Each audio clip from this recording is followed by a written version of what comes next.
Now, my father, rather than abandoning an older design and attempting to create new ones every year or every season, kept building on to his earlier repertoire, refining and developing as he went, so that his first trifold 8-item sketch catalog in 1945 grew to about 70 photographs in 1962 with a special separate price list that could be modified and inserted as necessary. He wrote his only book, The Soul of a Tree, in 1981, received an award from the Emperor of Japan in 1983, had his first and last retrospective show, Full Circle, in 1989 at the American Craft Museum in New York, and passed away in 1990, just after that show returned home. We've managed to keep things going since that time, as it feels like he's still guiding us from behind the woodpile. So this is a picture of a brace and bit, a couple of brace and bits that I think we still use in the workshop. This is my dad's first workshop when he was working out of a garage on Aquatong Road.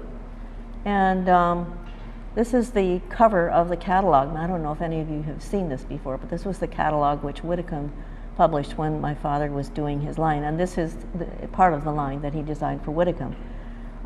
He was very disappointed, actually, with the first manufactured line for Knoll Studios in the late 1940s, but he was still fascinated by the capabilities afforded by the mass production facilities available at Whitcomb. Everything he did there was different than we did at the studio because the techniques were different, the production was different. We used veneer. Dad did not like veneer at all in New Hope, but I don't know how they got it. These are little parts of the story that I need to find out. I don't know if I can or not, but he imported some logs, or somebody imported some logs from Europe, were Carpathian elm burl and Indian laurel burl, and there was a little blurb I found somewhere that let's see, where did I find that? They imported some Indian laurel logs, some of them burled, and they brought them here straight to Grand Rapids, I think. And is there a veneer production, or was there a veneer production in Grand Rapids at that time? Because there was some beautiful veneer that were created for the Whitcomb line, and he was very happy that they could also do curved, they could bend the plywood and use it in the furniture, because we never did that in New Hope. So anyway, those were some of the things that he could do. And I think he was also kind of spurred on, he had this sort of ongoing battle with Frank Lloyd Wright. It's very funny because people with Frank Lloyd Wright buildings often come to us for furniture because they go very well.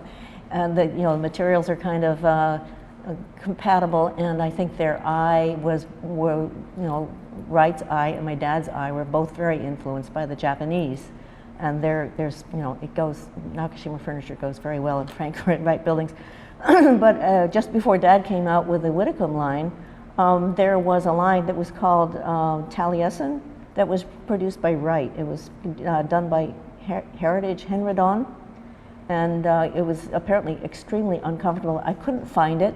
When I was researching my book, I found a scathing review of Wright's furniture, and it said it was the most uncomfortable furniture that anybody had ever sat in. And I do have a story I remember. There was a Frank Lloyd Wright building near Falling Water, which was called Kentuck Knob. And apparently if you got a Wright building, you were supposed to buy all his furniture as well, because it was all designed for the building. It didn't care about whether it was comfortable for people, but it was, it fit the building, so you had to buy that. And these clients were introduced to my father by their designer, and they wanted to buy Nakashima furniture, and Mr. Wright came in with his wife and his lawyer and his chief of drawings, and he was extremely angry. He said, "What do you mean you've bought Nakashima furniture? You are required to, by law, to purchase Frank Lloyd Wright furniture." And his wife at that time, I don't remember which one it was, came and sat on a Nakashima chair and said, "Oh, this is the most comfortable chair I've ever sat on." And with that, they stomped out the door, and I guess they didn't bother them anymore. But that's an example of how well the Nakashima furniture fits into Wright buildings. So anyway, He credited Frank Lloyd Wright for showing him what not to do, for him inspiring him to leave architecture and to begin his designer craftsman venture in furniture, where he could control the process from beginning to end. And when he was in India, he studied with Sri Aurobindo the integral yoga, and when he set up his business, he wanted it to be an integrated business, the same way the ashram was an integral yoga. So anyway, when we were incarcerated, Mr. I don't think I have any pictures of those.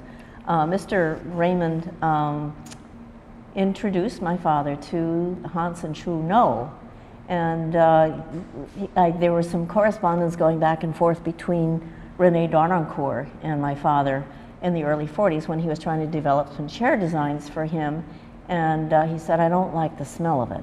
But I think he decided to go ahead and release some of his designs to Knoll in the late 40s, and I think according to the records, it provided him with more income than did the studio furniture line that he sold directly from the studio. So it was not only good publicity for him, he got his name spread around a lot further than it would have if he just continued to make stuff by himself in New Hope, but it also afforded us an income, and I think it probably enabled us to purchase the property, or at least to build on the property where we are now. And so he signed the contract with Knoll in 1949 to make those straight chairs.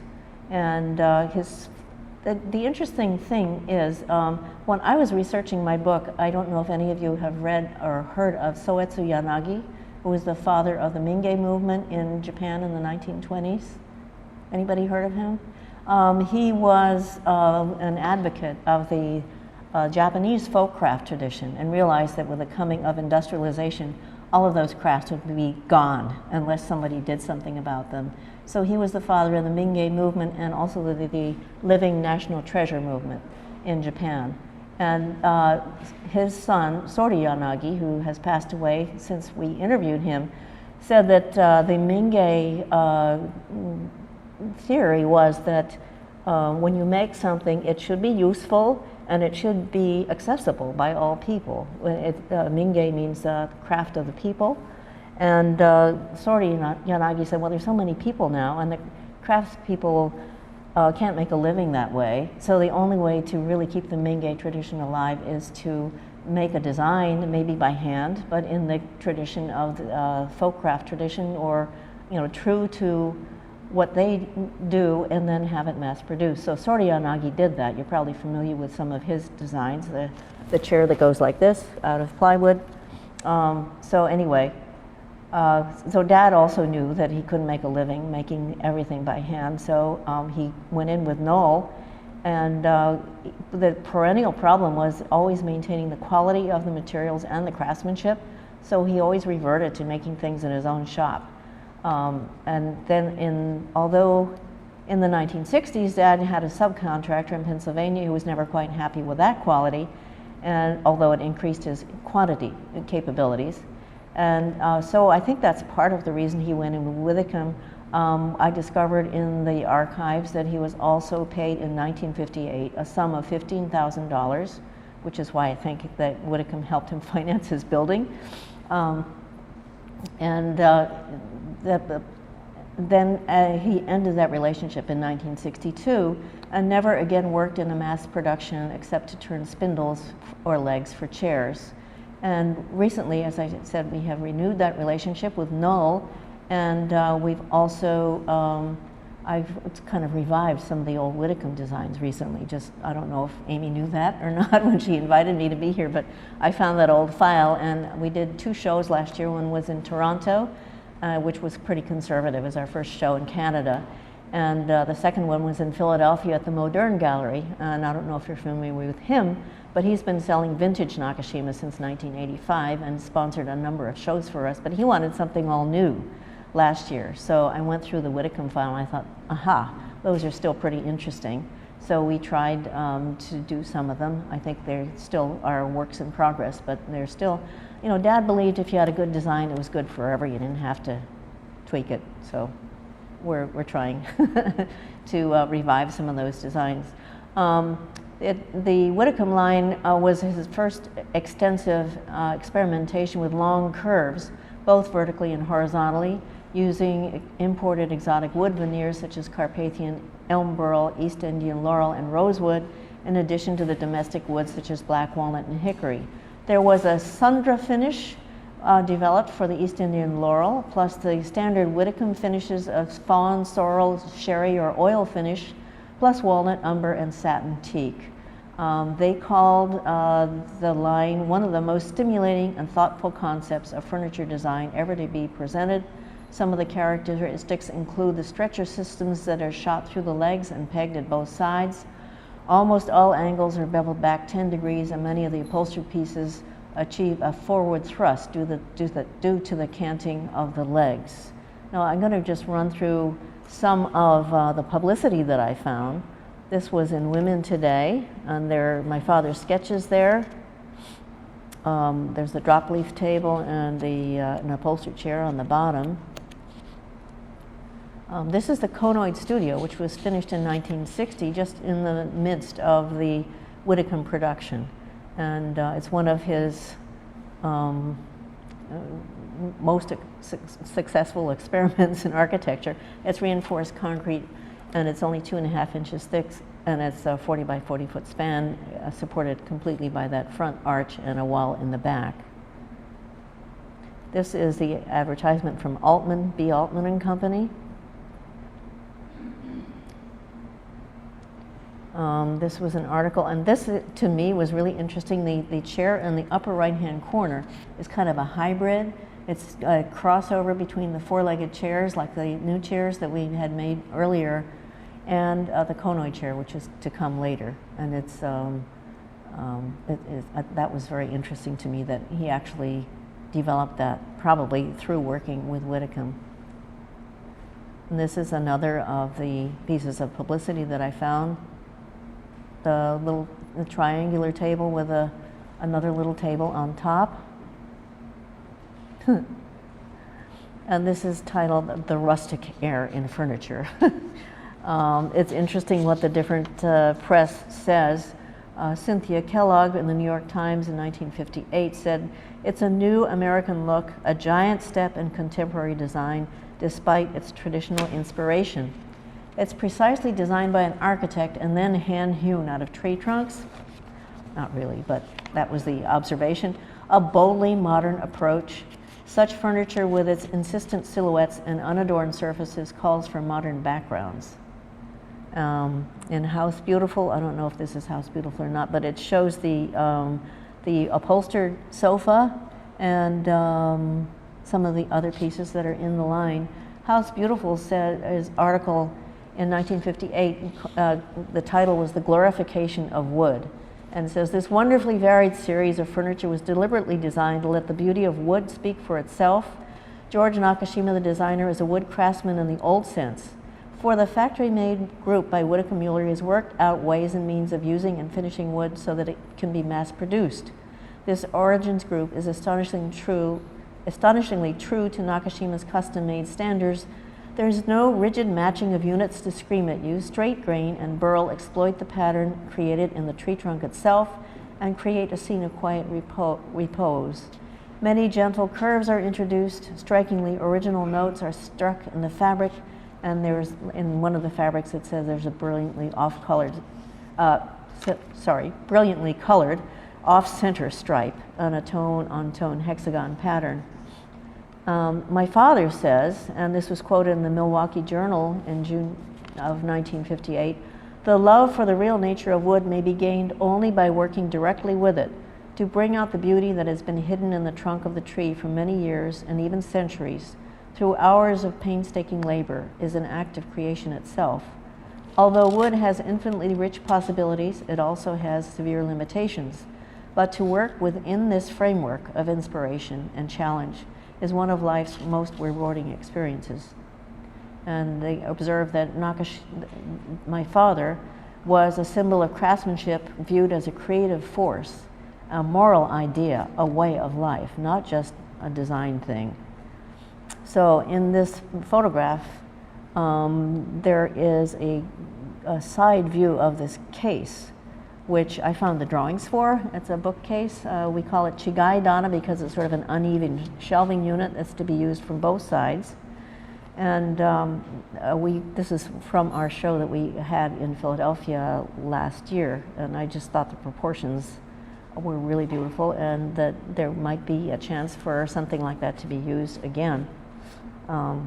But I think this was made of walnut, but I just want to read you, here it is, about the laurel brought to Grand Rapids directly from Burma is so hard that it dulls the knives used to cut it. And the walnut has been cut to retain the sap line that runs through each log. Nakashima deliberately plays up the streak, making it a dramatic asset in the line of furniture drawer fronts and cabinet doors. Spindles are hand-shaved. Now, I don't know how they accomplished that. I was assuming if it was mass production, they wouldn't have hand-shaved spindles, but this article says they're hand-shaved. I don't know. Making them very appealing to the touch as well as the eye. The arms have inviting rounded corners and sometimes wide enough to eliminate the need for an end table. A room divider designed in a lattice pattern, I guess they're referring to this, suggestive of a Mondrian non-objective painting. Nakashima's feeling for natural materials is a provocative one in the area of mechanization, when most of the forward-looking design is based on new ways of using material and using metal and synthetic materials. There's a freestanding step table, and he says the wood is so beautifully worked and so finely finished that you want to feel the turned edges and the neat joints. And the other thing that in this article was interesting, because my father came, his parents came from Japan, and he spent a lot of time in Japan as an architect. The press says it's strictly contemporary and without a trace of foreign influence. So I don't know how that happened, but it's interesting that that's what they said. In Sunday Bulletin, they quoted my father, "For a long time to come, perhaps until the end of time, wood will be a material very dear to us. Bringing out the grain long imprisoned in a tree trunk is an act of creation. The true craftsman passes his hand over the satiny surface and finds God within." And Dad had apparently studied the methods of production available to him before designing this line, so that the writer proclaimed that it communicated his tender, loving care of wood and applauded not only his craftsmanship, but also his principles manifested in mass production. And this is a picture of my little brother. He was about 3 at the time when this line came out. And this is one of the cabinets. He's poking around to see what's in the drawer there. There's a nice veneer burl door to the right, and my father is keeping an eye on the little monster so he doesn't hurt things. But we used the Konoid studio as the showroom for a few of the Whitcomb pieces back in 1958. And here he is again with a different piece. I guess he's playing with the drawers and the doors and things.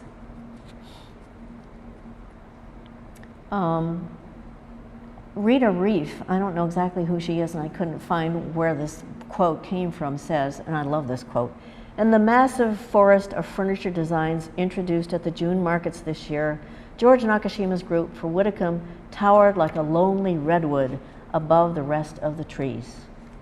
So Dad says that the Whitcomb Mueller offered ways of doing things that are impossible in his workshop, and as man's workaday world becomes more mechanized, his home must bring him closer to nature. Wood is one of the best ways of accomplishing this, and it's full of history, life, and warmth. Let's see. Harriet Morrison says the American look, which George apparently manifested, is interpreted as a new freedom in decorating, a certain rustic quality. The backwoods air is emphasized by free shapes, interesting wood grains, a hand-hewn effect, a provincial quality, but thoroughly citified in model rooms.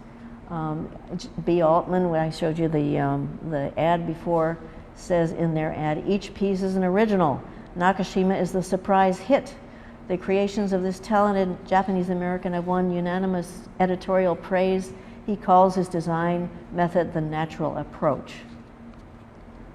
So I'll go through some of the things. I've sort of included some of the studio work alongside the Whitcomb line just to compare them. You can, I don't know if any of you deal in secondary market or look at it online or anything, but this is, for instance, one of the old chests of drawers that were made at the studio, and I think Knoll manufactured something very similar to this.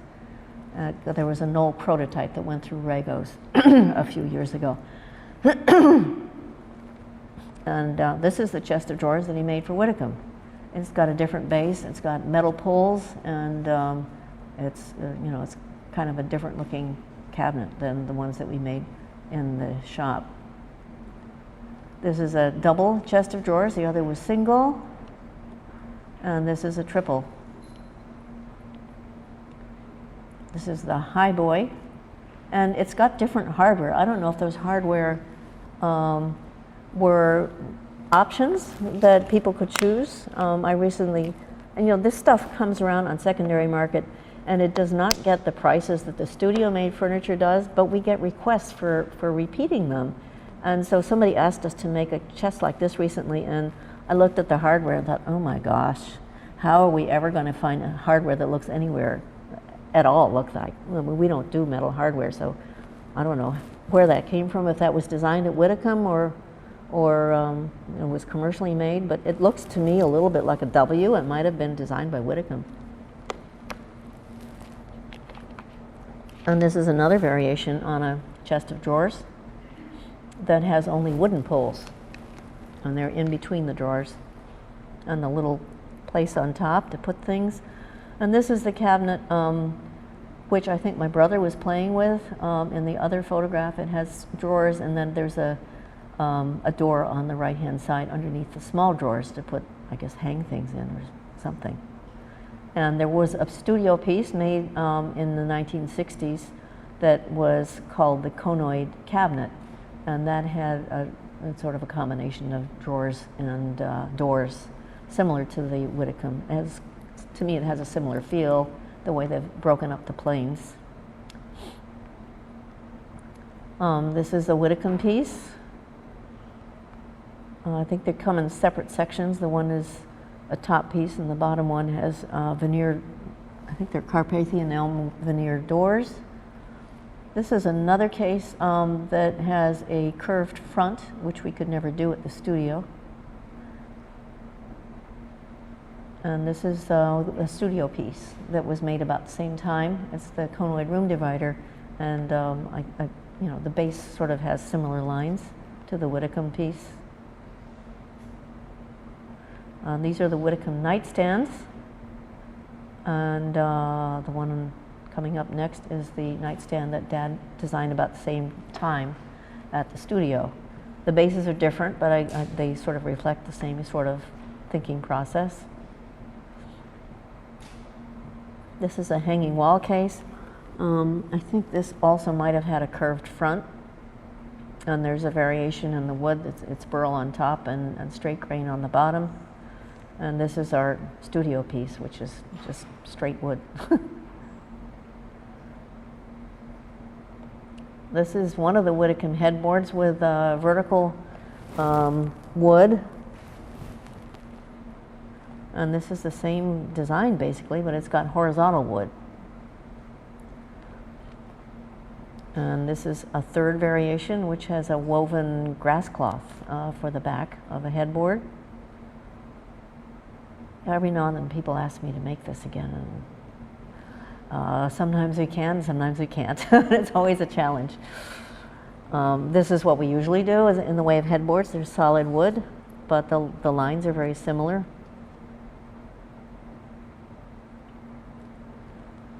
This is the Whitcomb. You can see that chair bears a similarity to our studio-made new chair, and there is a desk that goes with it, and the next desk coming up was made about the same time as the Whitcomb line, but this is made in the studio. It's a little more complicated. And these are the Whitcomb chairs.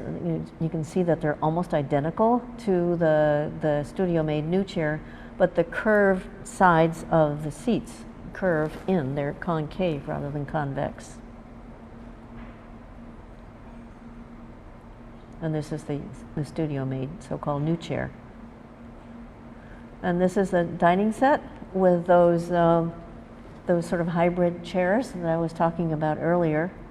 This is from the catalog, where the four-legged chair is trying to be a two-legged chair. And this is the two-legged chair, which emerged around 1960, about the same time as the Whitcomb line. I think part of the problem with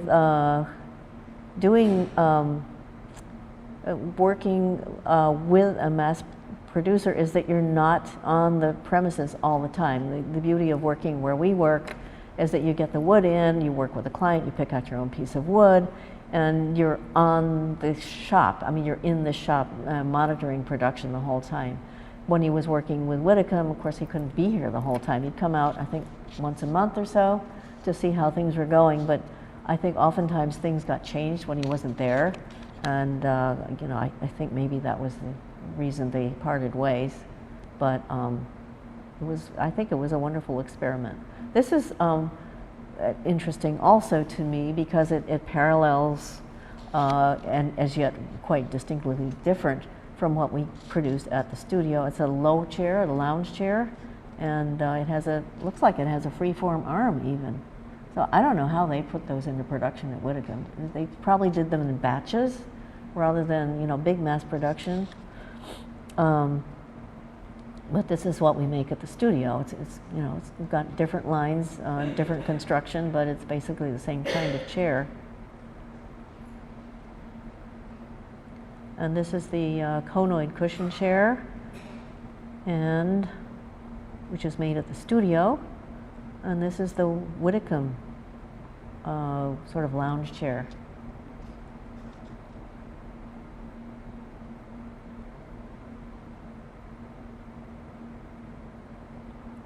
This is another version of the lower version of the lounge chair with an ottoman.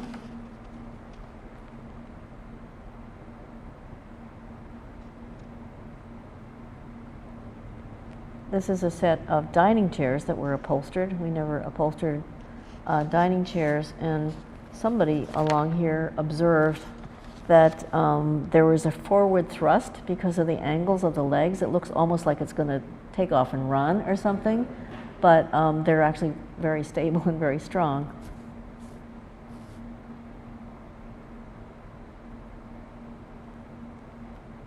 This is an original Whitcomb sofa that came in two parts, and as you can see, the part that's on the left-hand side has a little overhang where the arm would be, which serves as an end table, and the one on the right-hand side, the arm is completely upholstered. So you can put them at right angles to each other, or you can put them end to end, or you know, you can do different things with them. We haven't done that yet, but I did find, as I said, I found one of my dad's drawings, and we produced this version of the Whitcomb sofa for the show in Philadelphia last year. And I think I've just sold it to a client in Switzerland, so I hope it's going to go through. This is one of the Whitcomb, oh no, this is the other version of the Whitcomb that I made. I was contacted by a designer named Mark Hadaway from California. He said he liked the sofa that we made for the show in the Modern Gallery, but he's got one of the originals and he wants another one and just like the original, but he wouldn't send me his original from California, so we had to do it all by email, and so it was very hard. I'd never done upholstery before, for one thing, and I couldn't tell how it was made because he wouldn't send me the original for another thing, but we got this together. It looks pretty much like the original. I hope he's happy with it. I hope it's gone when I get home. So this is one of the early coffee tables that Dad made out of his wood that was, you know, it's full of holes and cracks that nobody wanted. And this is a version that he did for Whitcomb. And it's, you know, they were all uniform, I believe, and it was made of veneer except for the edges. But that was the free-form bench that he made for Whitcomb.